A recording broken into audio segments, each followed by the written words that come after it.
AS Level Geology Faulting. Before we go into rock deformation in general, it's worth remembering about the stress-strain model. Remember, stress is the force that you apply to rock. It could be pressure from the side, from above, it could be any direction. The deformation that's applied to it is called the strain, it's the change in shape or volume. And this can be shown by a stress-strain graph. Remember, it's causal. Stress would show strain. Stress affects strain, not the other way around. Okay, so we start off, let's increase the stress, the force applied to a piece of rock, and we'd see that whereas the stress increases, the force applied to it, the strain would also increase, i.e. it would change shape.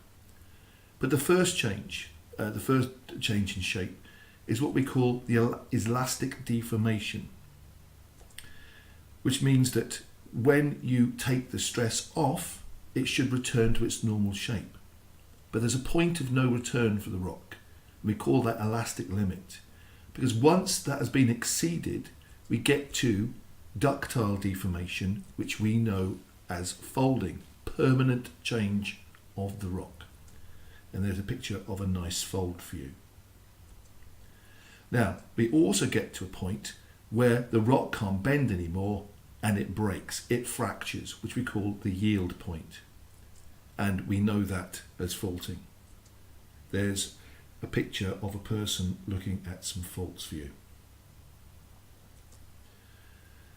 Now, one of the first things you have to know about faulting is to define which is the hanging wall or the footwall of a fault. So, on the diagram on the left, you can see that the area to the right is above the fault, so we call that the hanging wall. And by default, the area below it is called the footwall. On the diagram on the right, you can see the area to the left is above the fault, so we call that the hanging wall, and the area below that is called the footwall. Again, there are some basic features of faulting you need to remember. The upthrow, which we'll come to in a minute, is simply the block that has been thrown up. Conversely, the downthrow is the block that's been thrown down.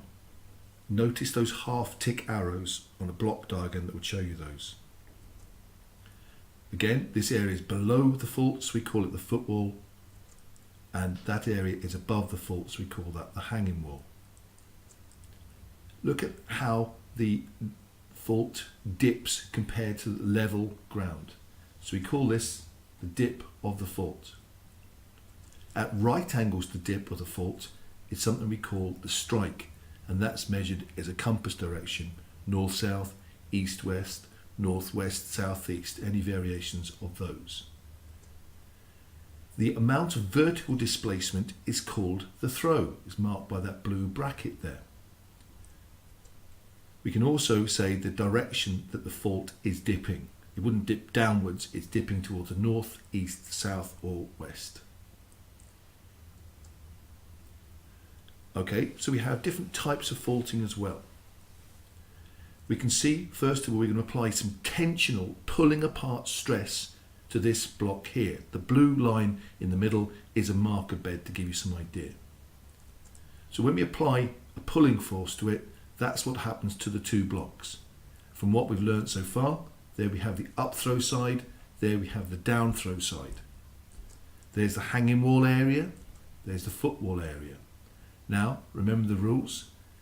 If it's footwall equals upthrow, then we have a normal fault. Sometimes this is called crustal extension because the crust is being pulled apart.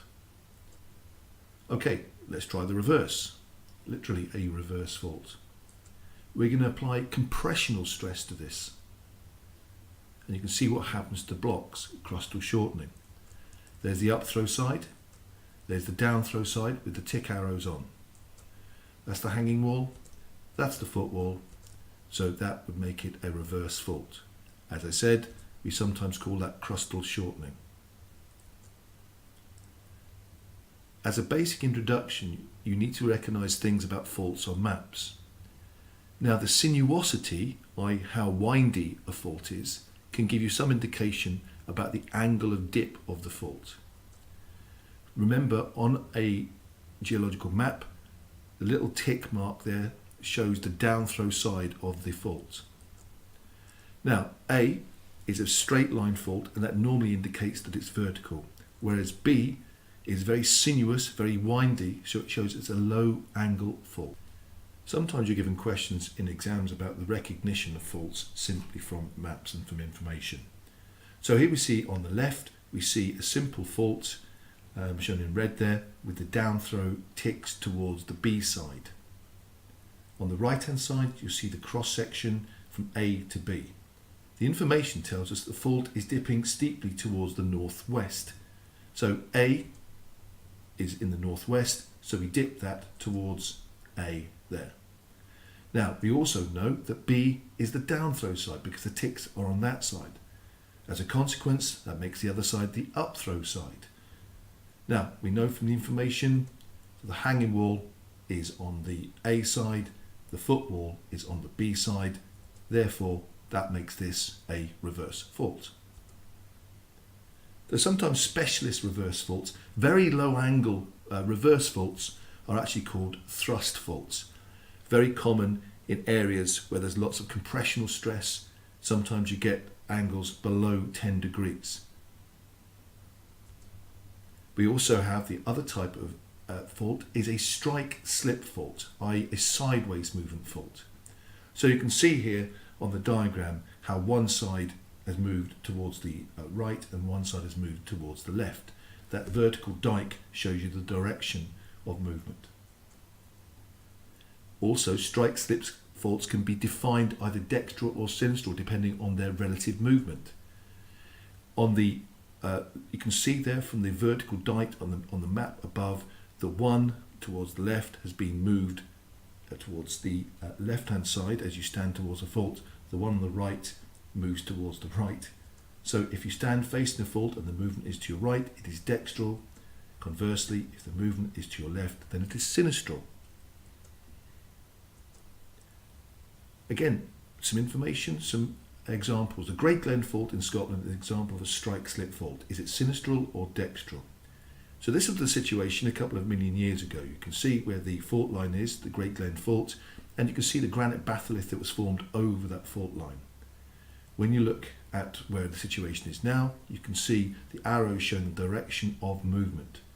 Now if you stand facing the fault, you can see you can see what type of fault it actually is. I think that's the wrong way round. I think that's a sinistral fault. I can't change it now. There we go. Recognising faults from photographs. Now, you can see the fault line in that photograph. There it is, marked by the blue line. And I've also put on in brown line the marker bed, so you can see the displacement of that particular fault. There's the upthrow side. There's the downthrow side. And we can also mark on the hanging wall and then the footwall, so we can see footwall, upthrow makes it a normal fault. Sometimes we're given other information and we have to ascertain what type of fault it is. You can see from this diagram, you can see the geological column. Green shows Cretaceous, more recent rocks. The grey shows Cambrian, much older rocks. And underneath is a cross section. Now we can see the fault line on there marked in red, and we can see that that would be the hanging wall side and that would be the footwall side. But how do you work out the actual direction of movement? Which is the upthrow and which is the downthrow? Well, we can see the rocks to the right are much older rocks, they're Cambrian. And the rocks to the left are much younger rocks, Cretaceous.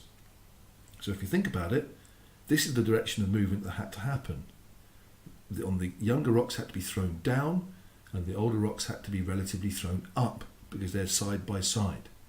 Now we have all information. There's the upthrow side, there's the downthrow side. So when we have upthrow equals footwall, that has to be a normal fault. Finally, for this video, some field evidence of faults.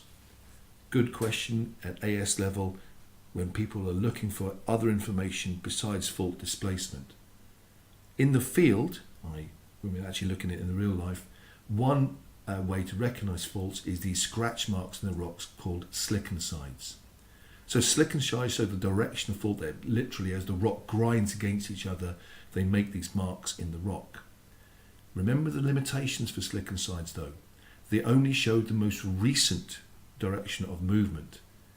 If you had 100 meters lateral movement and then 1 meter vertical movement, it would only show that last vertical movement. Also, it doesn't really show you how far the fault has moved. The fault in the photo could have moved 1 meter, it could have moved 100 meters. There's no real indication unless you have marker beds. In certain zones where faults have been moving against each other, you get this action called cataclysm. Cataclastic rocks are those that are being ground down, and what you see in that diagram there is a typical fault breccia. You can see the rocks are quite angular. It's simply where the rocks are being crushed with the in between the two huge blocks, and after that have been cemented together to form this fault breccia.